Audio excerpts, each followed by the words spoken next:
Hey there, Joe here. Thanks for checking out this video. I want to do some terminology and definitions as well as some demonstrations of firearm fundamentals for you guys because I want the newer shooters in the crowd to get some good information, and I want shooters that maybe have let their information or knowledge base lapse, maybe to get a refresher so that you stop losing points when you open your mouth at a gun store. So don't forget to get subscribed, click down there, comment to let me know what other stuff you want to learn about. I have no problem doing that. I like to help people figure out things, and I'm always here for it, but please be respectful. Vulgarity and just insults aren't tolerated here. These particular firearms I got from Liberty Arms, so give them some love. Harrisonburg, Virginia. Just Google it and you'll help me grow the channel in both from them letting me borrow stuff as well as me being able to purchase more guns for the channel. So in all, we all win. So let's go ahead and start with the very basics because, again, if you're new to guns, I want you to get at least some of the very basic stuff, and we'll work our way up. To start, we have bullets. This one is a 45 ACP. It is a center fire cartridge. As you can see, there's a little circle there, which means that needs to be struck to set off the cartridge. This is a rim fire cartridge bullet. This is a 22 long rifle, and it needs to be struck on the edge out here in order to detonate the cartridge. There are four fundamental parts to a bullet. We're talking about pistols specifically here. If there are other variances, please feel free to leave them in the comments, but we're talking about this one specifically. This has a casing. It has the projectile, also called the bullet. This whole thing is not the bullet. This is a cartridge. This is the bullet. On the back, you'll see the circle that I talked about earlier. That's called a primer. When that is struck, it detonates and then sets off the gunpowder inside. Those are the four basic parts of a bullet.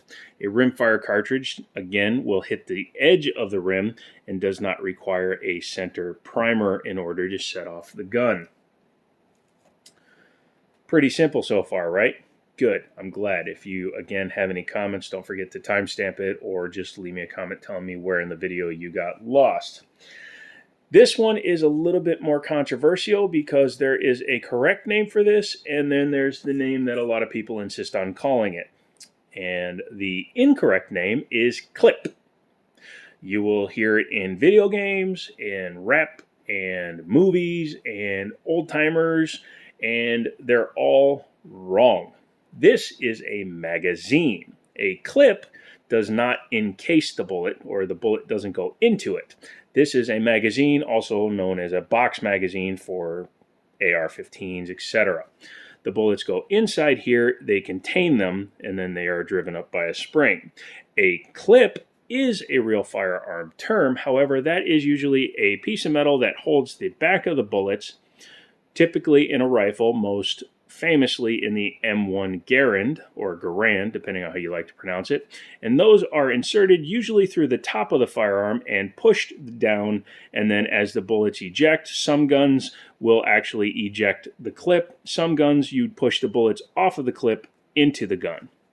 This is a magazine. Those are clips. If you call it a clip when you go into a gun store, especially in the modern day, trust me, the salesman will lose respect for you. Ask me how I know. Moving on to firearms themselves, there are two basic types of auto-loading pistols.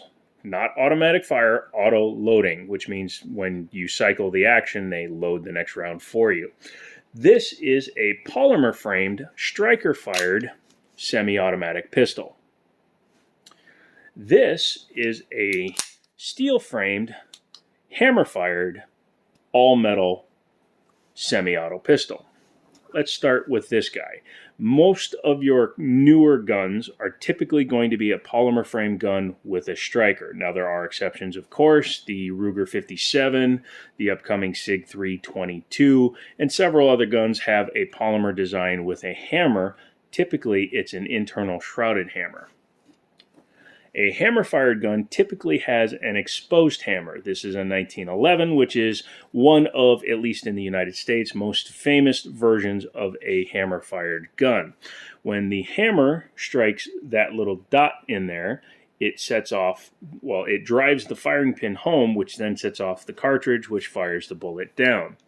A striker-fired gun, again, has nothing externally, which a lot of manufacturers prefer, especially for carry firearms, and it's a little bit safer when you're holstering and unholstering because you can't catch nothing on clothing. So it's a much more preferred design for simplicity and safety's sake. Now, when a striker-fired gun is fired, when you rack your slide and get the gun charged, you typically are half cocking or pre-cocking the striker. It's pulling it back so that the spring is compressed, and when you pull the trigger, it releases that striker, allowing it to go forward. So the spring is on the back of that, and it drives the striker forward, whereas a hammer-fired gun with the firing pin is a spring up front, so when the firing pin hits, the spring actually drives the firing pin rearward. Hopefully that is clear for you. Here's a term that people may not use correctly or even understand the full term of it, and that is ambidextrous. I had to delete the guy from the channel because he was insisting on being extremely rude and wrong. However, he left a comment saying, all Glocks have ambi slide locks. Not true.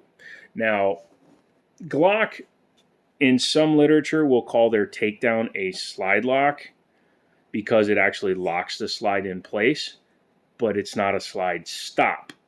A slide lock slide stop, and this is about the size of a Glock one, holds the slide open, and again, up for debate. Some people say it's not a release. However, most guns that have a manipulable, that's a hard word for me to say, a slide stop that can be manipulated by your hand, are typically made to release the slide as well. That's why you'll hear a lot of reviewers call that a slide stop, slide release. As you can see, 90%, maybe even more than that, of firearms do not have an ambidextrous slide lock, slide stop.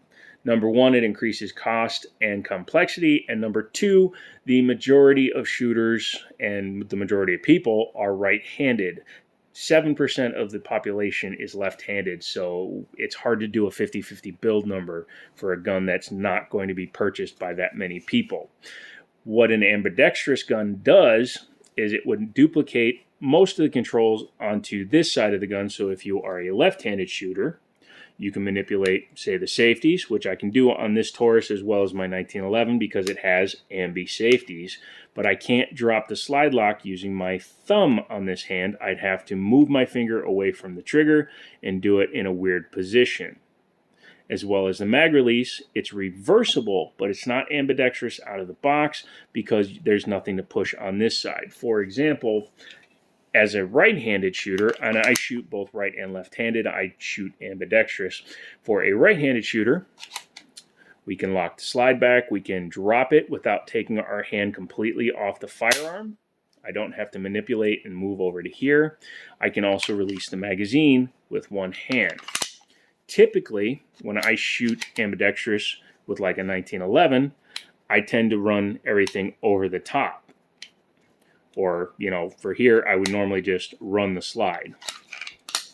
So I would just do that. Because coming back here takes your hand completely off. You have to move you can't hold it in your sight picture while doing that, typically.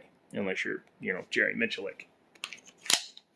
So most handguns are not ambidextrous, and Glocks do not have full ambi. They only have a Gen 5 with a ambidextrous slide lock slide release, but the magazine release is still not ambi. It's only reversible. HK is one of the companies that makes some fully ambi guns, and FN is prolific with them. So if you're looking for something ambidextrous, you're going to want to pick up one of those. That's the main things I wanted to cover today. I think there's much more we can get into in terms of like minutia, but I think as a general overview, that should cover the basics for a potential firearms owner. If you have any other questions, leave them down below. I will answer them. I will make other videos, and we can have some more fun doing it that way. Again, don't forget to get subscribed, like, comment, share, all that good stuff. Come back for another video, and as always, I'll talk to you later.